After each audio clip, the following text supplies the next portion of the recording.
Hi Mara, good evening. Hello, magandang gabi po. Magandang gabi sa iyo. Sige Mara, kwentuhan mo na ako na may paglilingkod ko kay Mara at napatawag po sa usapang LDR. Okay. Tumawag po ako para makakuha ng advice since kanina pa ako nakikinig pero nag-aalangan akong tatawag. Hindi ko alam kung ano magiging reaction niyo after my story. Okay. So, meron kasi akong boyfriend sa ngayon and then 1 year and 8 months na kami. Mhm. So from Manila ako, siya naman from Zambales. Mhm. And then this year kasi, the whole year, lagi kami nag-aaway. Hindi na kami magkasundo. Unlike nung mga first 6 months namin, napaka-sweet niya sa akin. Kasi womanizer siya. Okay. Marami siyang girlfriends na isa-isa kong nalalaman. And then aside from that, meron pa siyang mga mas batang girlfriend pa. Okay. So, hindi ko alam kung paano ko siya babaguhin. I think hindi ko naman talaga dapat siya baguhin kasi siya yung magbabago sa sarili niya eh. Pero umaasa kasi ako na magbabago siya. Okay, pag nahuhuli mo siya na merong iba or pag nahuhuli mo siyang may babae, pag nahuhuli mo siyang may someone, may kachat, ganyan, anong nagiging reaction niya na, normal, ganon? Nung mga unang huli ko sa kanya, dine-deny niya. Hanggang sa nakakakuha ako ng mga evidence, hanggang nahuli ko ulit ng paulit-ulit pa. Parang wala na sa kanya, parang normal na.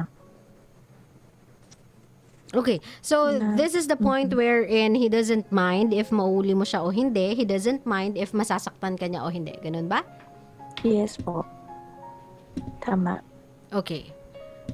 So every time na nahuhuli mo siya, wala man lang, this time around dahil he is so used to it, wala nang sorry.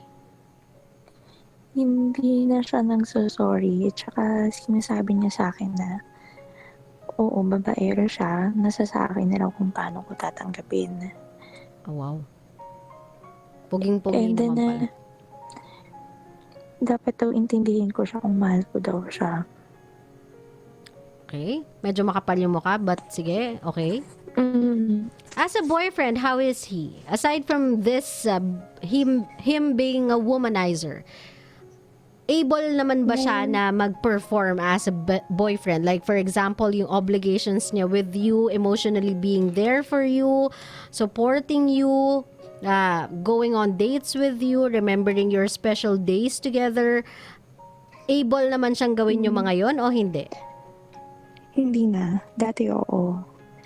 Pero ngayon, mga nagdadaang buwan, talagang baliwala na ako. Parang baliwala na lang.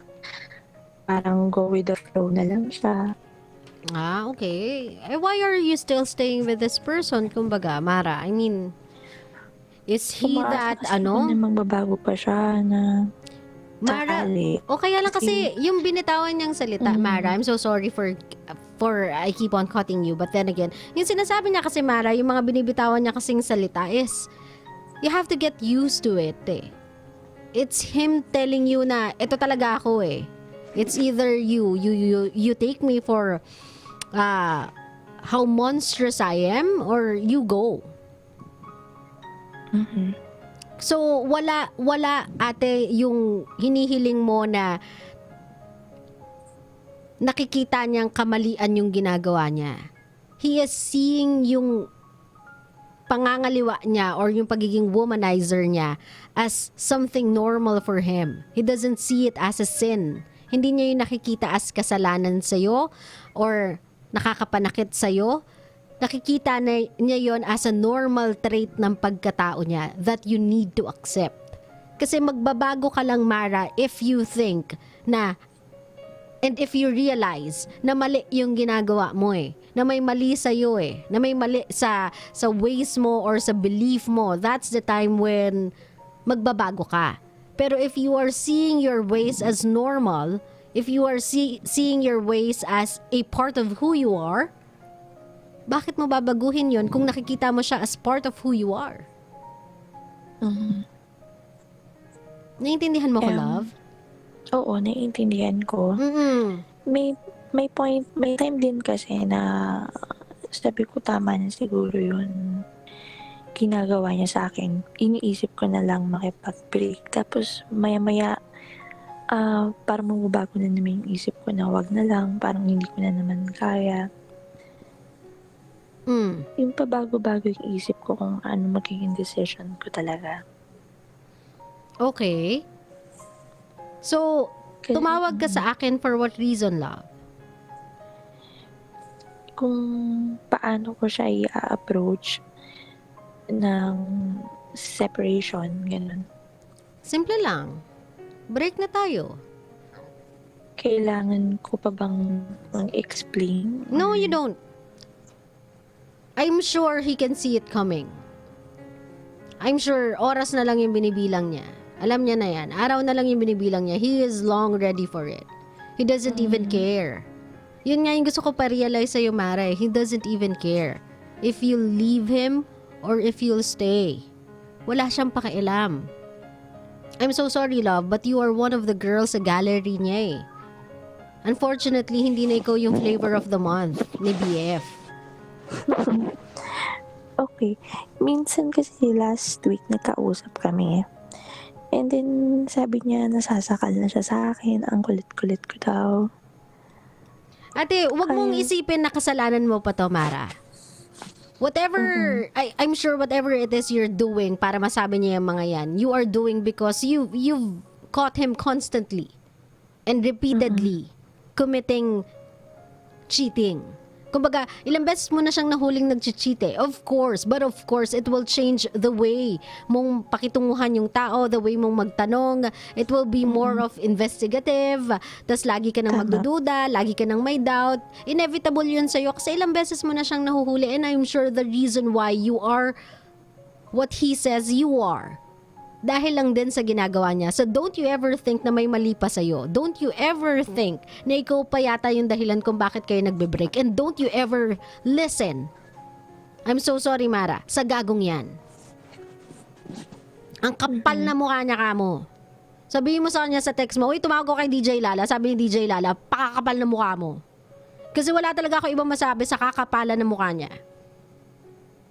Dalawa lang to It's either may sira yan sa tuktok, sa utak niyan, may sira yan. Or pangalawa, talagang kapal talaga na mukha niya. Mara, so you know naman my stand on this one. I want you to leave this guy. I want you to be happy. I want you to be loved by someone na ikaw lang at walang kahati. I want you to leave that guy alone kasi gusto ko at the end of, sabihin na natin, the day, yung kapag nagkapuntahan na sa dulo ng madilim na tunnel, gusto ko mag-isa lang siya. That's what I want for that guy. Na makapal yung mukha. Ang kapal na mukha niya, Mara, I just hope you can see. I mean, for him to tell you na ito ako, tanggapin mo ko, kung mahal mo ko, tatanggapin mo talaga ako, na alin, na womanizer ka, and that's something that I have to accept. Why? May nasabi rin siya sa akin, DJ, na yung mga babae, hindi naman nagtatagal sa akin yan. Sinasabi niya ganun sa akin na... Sabi mo sana siya din, di na magtagal sa mundo. Ba't ba siya nandito sa mundo? Huwag mo na nga sa akin parinig yung mga sinasabi ng boyfriend mo, te. Parang ina-itemize na kasi tayo mga babae bilang bagay lang Parang tinatrato niya tayo, tinitignan niya tayo mga babae, parang someone or something dispensable para sa kanya.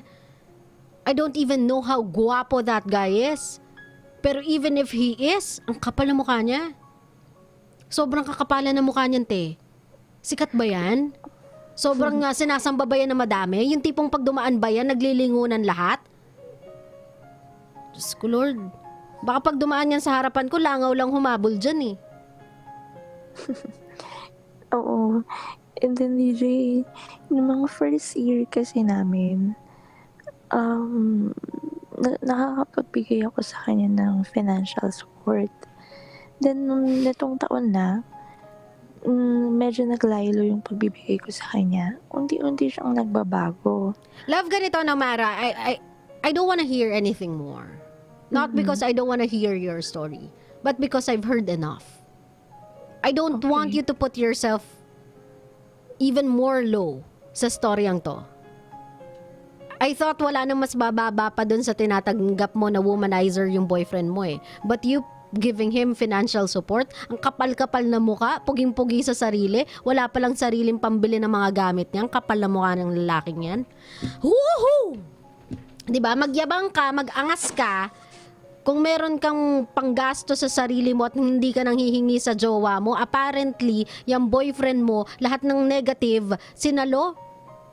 Mara, listen to me. There's nothing more you can ever tell me that can convince me na you should stay in this relationship. The more you tell me about this guy, the more I'm convinced na mas maganda na lang talagang maghiwalay kayo. Mara, ito na lang isipin mo at the end of the day. Hindi ka pinanganak ng nanay mo para lang bumuhay ng isang lalaking walang kasing kapal yung pagmumuka. Walang lalaking parang walang pinag-aralan. Lalaking parang walang nanay. Yan yung boyfriend mo. Hindi din siya yung tipo ng taong gugustuhin mong maging magulang ng anak mo dahil walang ituturo yan sa anak mo. Kung lalaki man ang magiging anak ninyo, katarantaduhan lang ituturo niyan. Kung babae man magiging anak ninyo, kawawa lang yan sa tatay niya. Kasi wala talagang bilang yung babae dyan sa lalaking yan. Yan yung mga tipo ng lalaki na iniiwan lang. Hindi na dapat pinag-iisipan yan, Mara. There's nothing more in that guy na dapat mong nagiging dahilan kung bakit mag-stay ka pa sa buhay niya. There's nothing in that guy that should make you stay. Okay. DJ, what if nakipaghiwalay na ako sa kanya and then I don't care. Block him. I don't care. Block him. Delete mo number niya. Kung kaya mo siya i-delete sa earth, please do. Control, Alt, delete. Just delete him in your life, ate. And this time around, if meron ka sa mga merong bagay sa buhay mo na hindi mo binabalikan, let him be one of it. Do not ever let him back in your life. Do not ever let him in ever again. Ate, hindi sa'yo swak yung once is enough eh. Multiple times na kasi, ate girl. I mean, kung di ka man lang naaawa sa sarili mo, maawa ka na lang sa mga magulang mo. Kasi gumastos sila ng pampaaral sa'yo, love eh. Gumastos sila ng pamatrikula sa'yo. Binuhay ka nila sa mundo. Ilang buwan ka nila, ilang taon ka nilang inalagaan. Maawa ka na lang sa kanila. Huwag mong ilagay sa basura yung pinaghirapan ng mga magulang mo para humabol-habol ka sa isang lalaking walang maipapakain yan sa'yo, te. Yan yung mga tinatawag natin asa boy. Asa sa girlfriend. Puro yabang, wala namang ikakasa. Yung mga tipong magyayaya sa mamahaling restaurant, wala naman palang ibubuga. Ni Bente, hindi makakaambag yan, te. Diba? So just let him be, ate. Just let him be. I do not even care yung mga buts and maybes and if mo right now. Kasi I cannot see anything good in that guy. I know you couldn't see it kasi you love this guy. But then again, ate, wake up. Kahit para na lang sa mga magulang mo, te. Kahit doon na lang ako nagbabangkoon. Maawa ka sa kanila. Sayang yung pinaghirapan nila sa iyo kung mapupunta ka lang sa lalaking wala namang kwenta. Yung buhay niyan, yung lalaking yan, patapon na yan. Maraming nagsasabi sa akin yan. Actually, di lang ako nakikinig kung minsan. Maybe this time around you should listen kasi this is not for us. This is for you. And kumbaga ate, after all of the people na nagsasabi sa iyo ng ganyan, ate, wala naman kami mapapala if ever you guys will break up. Wala naman kami mapapala eh. Hindi din naman kami maapektuhan kung ipagpatuloy mo yung relationship mo sa kanya. Wala naman yung kinalaman sa mga buhay namin. Hindi naman ikaka-asenso ng mga buhay namin yan. Hindi naman ikadadagdag ng laman ng wallet namin yung magiging sitwasyon ninyong dalawa. But then again, kasi Mara, parang naawa kami sa ginagawa mo sa sarili mo eh. And plus, gusto namin mabawasan yung ganyang klaseng tao sa mundo. The only reason why mayabang yung mga ganyan na maggugumanyan, umarte ng ganyan, magpretend na sobrang gwapo nila alamatin ni idol kasi merong bumibili ng pretendings nila eh. May bumibili ng kaartihan nila. So, parang awa mo na. Kung kanino mang babae siya ngayon na nagfo-focus, ibato mo na doon. Tapos sabihin mo sa kanyang ganyan, gusto mo i-message mo pa, sabihin mo, good luck te girl. Your turn. I'm done. Woohoo! May tanong pala ako, DJ. Ang womanizer ba hindi na yung nagbabago or may mga nagbabago rin naman? Girl, uulitin ko sa'yo, te. Hindi ko na alam kung paano ko kita i-convince. But if you are, sabihin na natin, this martyr na naniniwala sa The Princess and the Frog, that kung pagtsatsagaan mong halikan yung palaka ay magiging prinsipe siya, go ahead by all means. Pagpatuloy mo, baka sakali. Siguro sa pagputi ng uwak, pagitim ng tagak, mangyari yan. Do not even ask me if a womanizer can change kasi I will never know. I am not a womanizer. All I know is kapag ginusto ng taong magbago, kakayanin niya. Womanizer is not something na itinatag mo sa sarili mo at ifa-flaunt mo sa ibang tao na I am a womanizer and instant excuse yan sa pananakit mo sa mga babae. Instant excuse yan sa pagtingin mo or pagmamata mo sa babae bilang isang bagay na pwede mong isantabi kapag tapos ka na or kapag hindi ka na masaya. Hindi yan lisensya para manakit ka. Yung lalaking yan, unfortunately, ginagamit lang yung term na yan so that kaawaan mo siya na as if condition pa siya. It is his choice, ate. Choice niya yan na ganyan siya. Pinili niya yan, ginugusto niya yan. Huwag mo ding gustuhin. Do not even ask me if he can change. Even if he can, he won't. Why? Kasi he doesn't want to. And that's something I want you to understand. A person can change if they would want to change. Your boyfriend, unfortunately, doesn't want to change. If I can say it again, gago nga eh. Intindihan mo ako, girl? Yes. So kung meron kang gustong sabihin sa napakahayop at makapal na mukha mong boyfriend, anong gusto mo sabihin sa kanya? Bukod sa paalam, bukod sa goodbye, bukod sa adios, anong gusto mo sabihin sa kanya?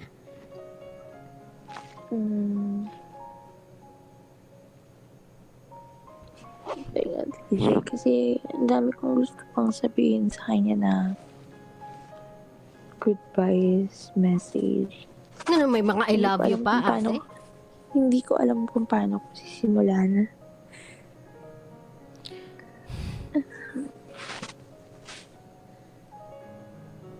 Siguro hindi na ako magpapaalam pa. Basta tatapusin ko yung communication namin ngayon.